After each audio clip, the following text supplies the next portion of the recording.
Hello, this is your host, Jigme, and welcome to the Jigme Show, a podcast where I sit down and speak with singer-songwriters, musicians, sports personalities, actors, radio broadcasters, and a slew of many other professionals from a broad range of fields. In this newest conversation, Canadian singer-songwriter and Canada's Got Talent Season 3 contestant Daniel Powter speaks with me about his experience on Canada's Got Talent, positive and negative effects of his hit song Bad Day, battle with addiction, ghostwriting for other artists, and more, as well as his love for hockey. And now with that being said, I hope you enjoy the episode. Daniel, hello. It's just a pleasure to be able to speak with you.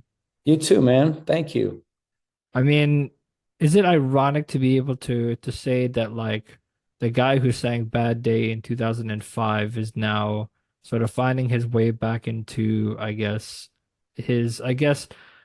know how to really put it, but as I said it before we started recording, to re-evolutionize sort of Daniel Powter now than the guy who well known, the guy Yeah. who was in the spotlight, the guy who sang and recorded Yeah.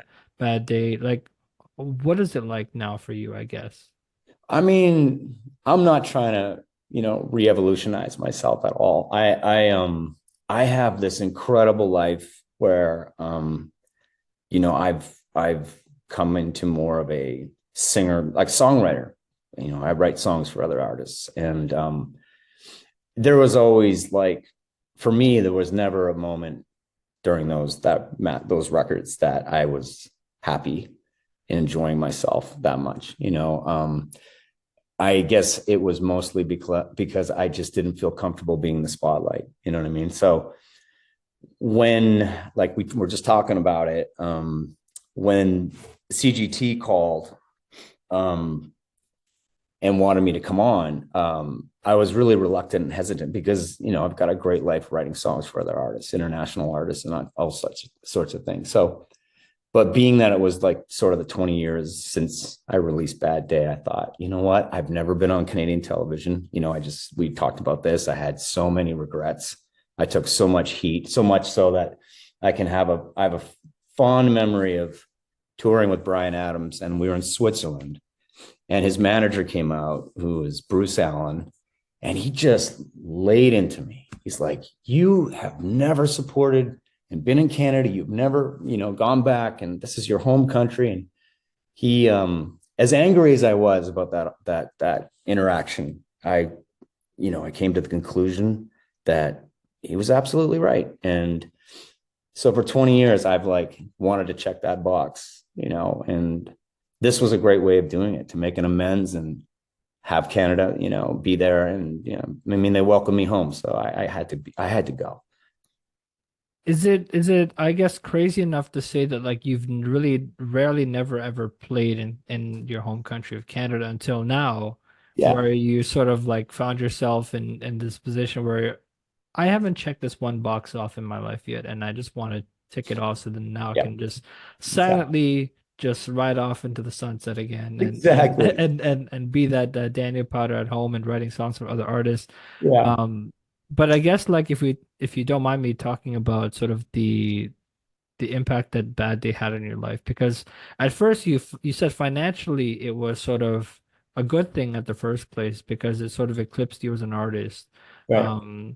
But then when you sort of came back down to earth and sort of the negative impacts of that song and the success you've had and whatever, um, led you down to this, I guess, lonely state of mind, I guess, if that's the right way to put it.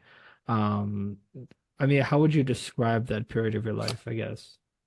I mean, I think for me, being in that hurricane and that tornado, where it was just, I can remember doing a show in France in the morning, another TV show in Italy in the afternoon, and then a concert in Germany, all in one day.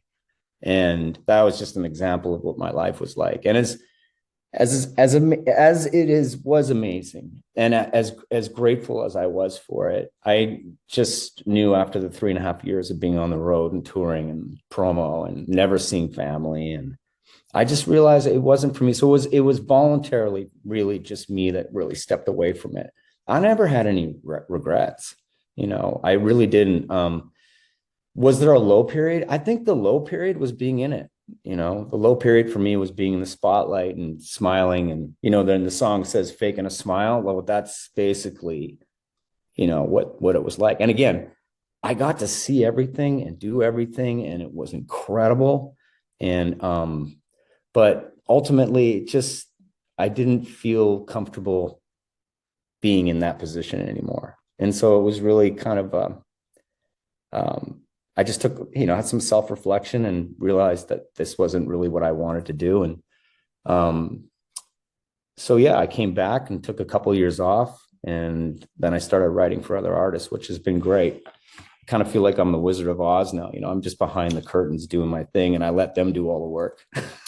Absolutely. Well, I mean, I guess you would call that ghostwriting for other artists and and Sure. and Yeah, and, yeah, and doing things like that. And that's cool. I mean, that yeah, like here's a guy that like had so much success with his early hit with Bad right. Day, and now like here's a guy that's now sitting back, sort of enjoying life and writing songs for other artists and being the Daniel Powder he is, Yeah, yeah, and finding himself again and yeah, enjoying that part of your life. But also, yeah, if you don't mind me talking about, because I do know that one of your kids actually plays hockey. Uh, yeah. and tell me about that, because that's a fun part of life as well. I mean, so I mean, living in LA, I had season tickets to the Kings. I mean, I'm a huge hockey fan, as a lot of us, Canadians are. Um, and when he was 7, he never had any interest in hockey. He said, "Dad, can you take me to a game?" So I took him to what was it? It was Kings Blues, and the very next day he was on the ice, and that's what happened. And from being 7 to what now he's 10, he just got asked to come up and play 12U when he was 9. I mean, he's a phenom right now, so he's tearing it up. He's on the ice 6 days a week. I can't keep him off the ice, so it's incredible to have changed the way I looked at. I was really selfish in the beginning, as all really successful artists have to be, and I missed my first daughter. I missed her growing up. And when it came to these guys, to my son and my daughter now, the younger ones, it was like, you know what, I gotta be here. I want to watch this. So I go to every tournament, I go to every practice, I go to every game. I have managers and publishers that call me and get upset because I'm not doing any work, but it's like I don't care. For sure. And if you don't mind me asking, what do you mean by sort of like missing your daughter grow up? If you don't mind me asking, because I find that curious and very interesting to know more about, I guess. Yeah, it's incredibly. I mean, I went into the career having a young daughter who was 2. I mean, it just and when I didn't really have any expectations of things going the way they went, and when they did, it was like I said, it was like a hurricane. It was like it exploded, and I just wasn't prepared, you know, and I didn't know how I would feel, being in the spotlight. I don't know if I said this to you before. I've said it a lot of times. It's like you don't really know if you want to be in the spotlight until you're in the spotlight, and being away from her for months on end. There would be like, well, I can remember one time that was like 2.5 months before I saw her again, and she was like 2 inches taller, and I felt really bad. I felt really guilty not having. She didn't know who I was. I can remember when I'd come home and her mom would go out for the day, she would just scream and cry because she didn't know who I was. So that was heartbreaking for me. Again, just gave me more. Um, it changed the way I was on a cellular level. And I just was like, I just don't think this is for me. Um, let's just say I wasn't a very popular guy at the record label when it all went down. Oops, I think I lost your audio. Where are Oh, you? okay, there we go. There you There we are. go. Yeah, All right. gotcha. Yeah, So just talking about the spotlight, I guess I want to shift this towards sort of the sports aspect of it too, because yeah, obviously yourself being a hockey fan and your kid being and playing hockey, and watching the Kings, I guess. yeah, Here myself just as a Leafs fan, yeah, watching hockey in Toronto, it's completely different than seeing hockey in California and Right. the market of itself, where it's like, well, you're not really in a high pressure market if you're not really being pressed by sort of the media of saying to like, how do you feel about this game and how do you feel about losing this game, whatever. Right. Um, Sort of, I guess, how do you sort of teach your kid to manage that spotlight when things get rough in terms of the ice and also like what if you get into a professional level and you play for the Kings one day and you get into the NHL and you're Right. gonna have to deal with these media people and asking questions that are sort of nonsense, I guess. Right. Well, I mean, I think most, when you watch most athletes, when they're being interviewed, they're really good at deflecting. You know what I mean? They're really good at like, they'll ask a question and they'll be like, it's a team effort, they do everything, right? And I'm good at doing that. Um, I think right now for Cash is that he's really talented. However, he's driving the boat. So before we start with anything about interviews, it's got to be everything that he does, the passion, the work ethic. I mean, he trains off ice. My garage has 5,000 holes in the walls from him shooting pucks. It's constant, and so I guess my point is that in the beginning, your kids have to be the ones that are, pushing the agenda. I'm not. I stay out of it with him. I don't talk to him about, hey, you got to do this, you got to do that, and but there is a lot of pressure even at his age. Right now they just came back from Denver. They won I think their 5th championship this year. And right now, I can see that he gets a lot of pressure, but I have somebody that helps him out with that too. I've got somebody that talks to him from Notre Dame once a week, and we're just trying to keep it, because I always laugh when people tell me their 10-year-old's an elite athlete. Like there's no such thing, and I think as a parent, and I hope a lot of parents that have, athletic kids hear this, that you have to let them drive it. You cannot get behind. You cannot be the ones pushing and pushing and pushing. It doesn't work. So as far as interview stuff is concerned, I mean, who knows, right? Like he's 9. He's not going to be, I don't think anybody's going to interview him for another 10 years. Hopefully he'll mature enough if anything ever happens for him. But, I don't know. For sure. And also I guess I guess in the regards of talking about your kids, do you feel like when you went through your darkest points of your life, I guess going through the substance abuse, I guess, do you feel like that the aspect of your kids sort of came into more of um a brighter picture in terms of helping you get out of that stage of your life and sort of like reshaping it altogether? Yeah. I mean, the sad part about all of that is when it comes to addiction is that nothing was going to get me out of it other than reaching out and getting help. Not even my kids were enough for me to like stop. And that's the tragedy. There was a moment again where everything changed for me, where I just said, I'm going to get sober. And I've been sober ever since. But yeah, I mean, the thing that the benefits are is that I have a relationship with my kids that's incredible, but it wasn't enough for me to have kids for me to say, okay, I'm going to stop. That's how bad it was, unfortunately.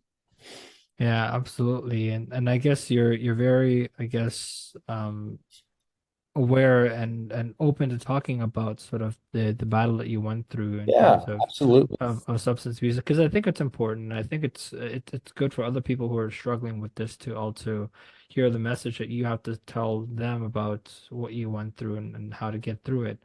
Um, Yeah. you I went think for through. me, I think for me too is I still identify as an alcoholic. You know, if someone asks me, hey, do you want to have a beer? I'm like, I don't drink anymore. I don't see myself better off or better than the guy that's homeless on the street drinking out of a fifth, whatever, right? I'm just like him, you know. And I think that's important, is that I continuously identify as that person. I go to meetings sometimes 7 days a week. I have a lot of sobriety. But mostly what my role is now is to be of service and to help others, you know. Absolutely. Well, I mean, like during that sort of stretch where sort of you went through that addiction phase, Yeah. and it got worse and worse, Yeah. but you sort of had that aspect of that addiction, I guess, as something to soothe yourself with, and it was that sort of point of view. And then sort of when you decided to take rehab, when was that? Do you remember? 2000, I want to say 2008, maybe. Yeah, around that time. Um, and that was the beginning, you know. But you know, even being in a facility like that and as nice as it was, that's called a spin dry. You know what I mean? Like you're there for 30 days. You gotta the real work comes when you come out. And yeah, I took what it took, but I every day that I wake up, I put my head, on my pillow at night, I just have a list of gratitude, that I can go to bed again sober and wake up and start all over again, you know. Absolutely. And this is after years of doing that, right? So Yeah, I mean, it's just like I'll use the word wild because it's wild to think that like we've come this far to see. I guess you've come this far, especially with everything you've been through, you've dealt with, you've battled with, and now you've come out through to the other side, and now here you are, sort of living happily, and seeing your kids have success yeah, in their own ways, and you playing your own music, but also doing it for other artists, which makes you find enjoyment at the same time. yeah, I guess if there was one thing that sort of, I guess if there was a few things aside from your kids and your music that sort of like keep you going during those rough days, I guess what would those be? sorry, what's the question?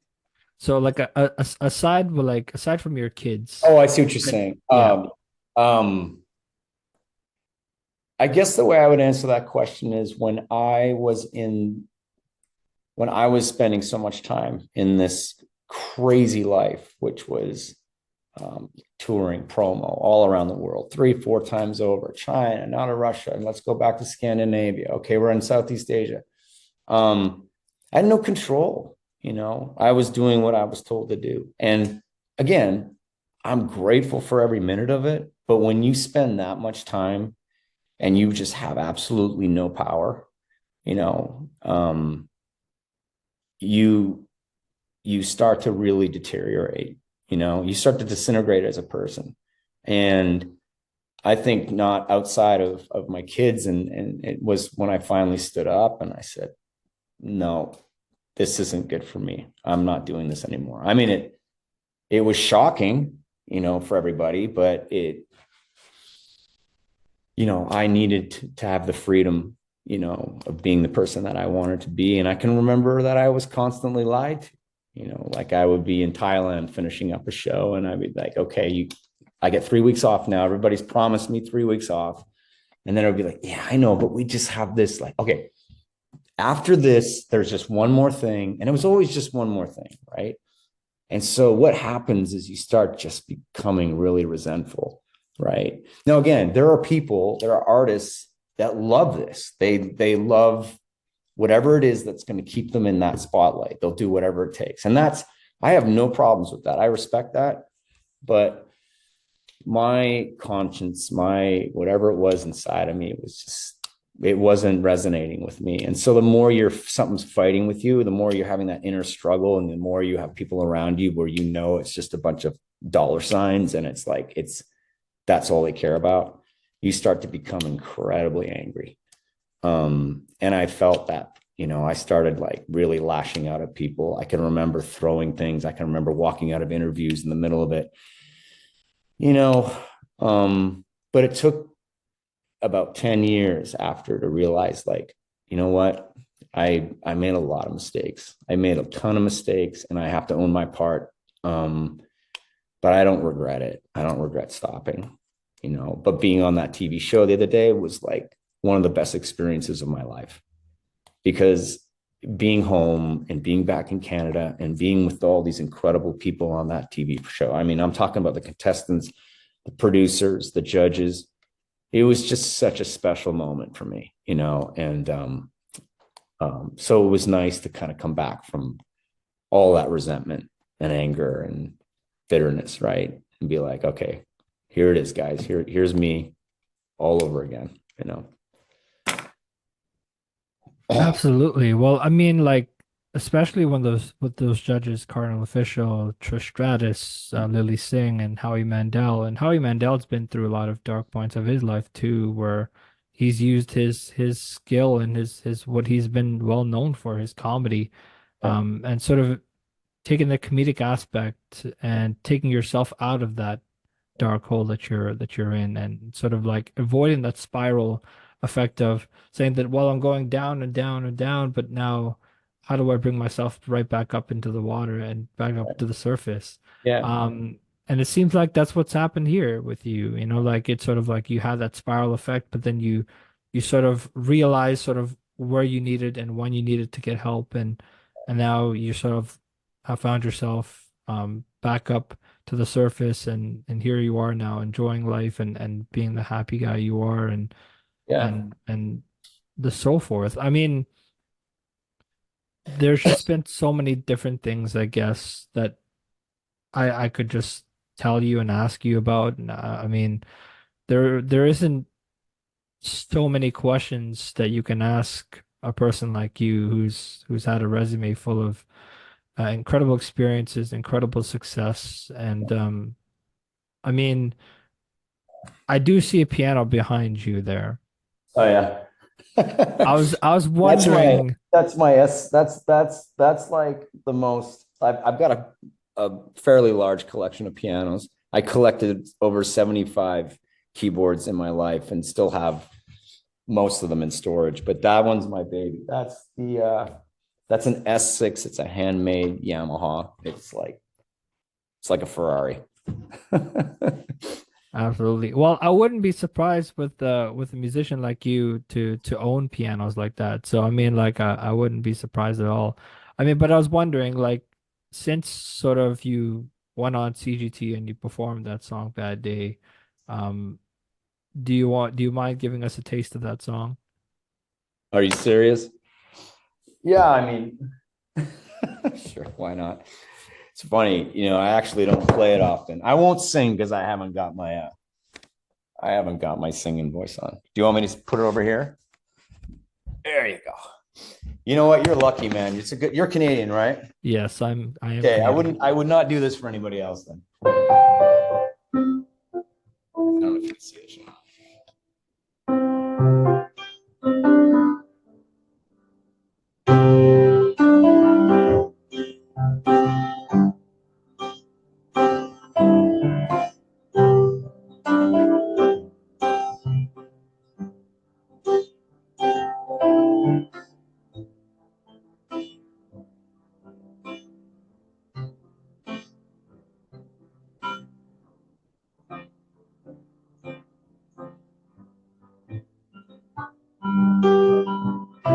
There you go.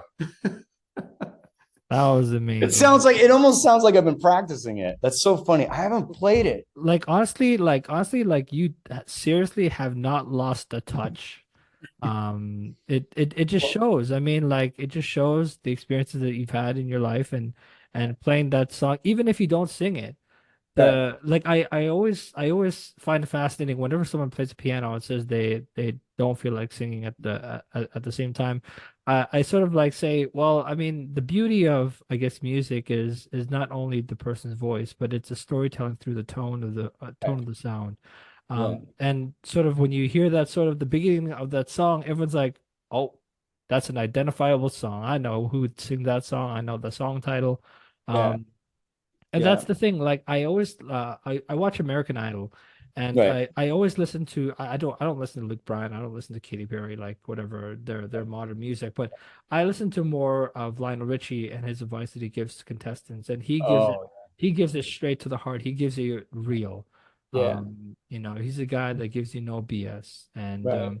Right. I remember he says this to a different artist. He says, when you come on a show like this and you're trying to make yourself an artist, and um it's a different thing from a singer to a contestant to an artist are three different things, three different Totally right. You're phases of your absolutely right. life. And You he have to, says, sorry, I didn't mean to interrupt you, but the other thing is that, um, for me, like just in my experience, and this is the way that I saw this stuff. It's like being, for me, it was about shedding, it was about developing, it was about writing and being told that's no good and writing again. So it was constant work. And I had this like super drive to be better and better and better and better, but I didn't have any kind of media platform to step onto. So by the time I got to, even doing the last show on American Idol, for example, I had invested so much time and energy into creating something on my own that by the time I got onto that show, not, I wasn't a contestant, but I played the final season. I think they used the song for the sending the whatever the guests off the show, and it was, by the time I can remember getting, I already had it all figured out. Like I already had those skills. You know what I mean? But as far as like, I think it's hard for some people, but I still have that old school approach of how to develop. You know what I mean? Like that worked for me. You know, but I think sometimes, like for example, just what I loved about the show the other day was it wasn't just musicians. It was like all these incredibly talented people, dancers, magicians, and all I could think of in the back of my mind was like, oh, I hope this is an opportunity for them. I just, for every one of them, because they've worked so hard to get there. Yeah. absolutely. Well, I mean, like even Lionel Richie, like I love when he says something about being an artist is you need to have your own unique sound. Yeah. And you need to be identifiable. If I can't identify who you are as an artist, Right. then you got to do more developing. You got to go back. You got to do something that you don't like, and you're gonna have to get out of that shell and sort of Well, like I you. think, yeah. And I think a lot of I mean, in my opinion, some of the things that go on with some of the pop music that was played is like, I can't even tell you who's singing it. They all sound the same to me. They all have the same vocal sound. And um, one of the best opportunities I had as I was working with Rick Rubin. I don't know if you know who that is, but he's a genius. And, he's done everything from the Chili Peppers to AC/DC. He's incredible. Beastie Boys. I remember talking to him one time and he said, you have to make sure that the music that you're creating, the music that you're writing, and the music you're singing resonates with you first. You have to appreciate what you're doing. You have to identify with that. You have to move towards that and embrace that part of it. Now, if you can do that, then the hope is that other people will also resonate with it. But if you're second guessing yourself and you're trying to write pop songs that sound like other pop songs, I don't know. I think you're kind of it's the wrong approach, and I think I don't think it'll work, for the most part. Yeah, and that's sort of the beginning mechanics of songwriting, really. Right. Like it's sort of like, okay, what do you want to write about today? Because like you can ask somebody, what do you want to write about in a songwriting room, and you can be like, well, I want to write about love, but like, what about love? Like what are you trying to tell people about love? Like, are you going through a hardship? Are you going through some sort of relationship issue that you want to talk about in a song to make it Yeah. portray that message of it? Yeah. Which I find really interesting. But I mean. We're winding down the time here, but it's been a pleasure to be able Hey, to man. You really too. just soak up everything you have to say about music and the music business. And it's been a real pleasure. Thank you very much. Oh man, yeah, it's been my pleasure too. And I just want to say thank you for inviting me on and give my love to everybody in Canada. Okay. Absolutely. Well, I mean, we've reached the end of our time together, but thank you Yep. so much for speaking with me. To those who made it this far, thank you for listening. I hope you enjoyed my conversation with Canadian singer-songwriter, Canada's Got Talent Season 3 contestant Daniel Powder. To reach Daniel, you can connect with him through his socials. If you enjoyed this episode, you'd like to help support the podcast, feel free to share with others, post about it on social media, or leave a rating or review. To catch all the latest from me, you can follow the show on all social media platforms. I've been your host, Jigme Kaltsang. Thanks for tuning into the show.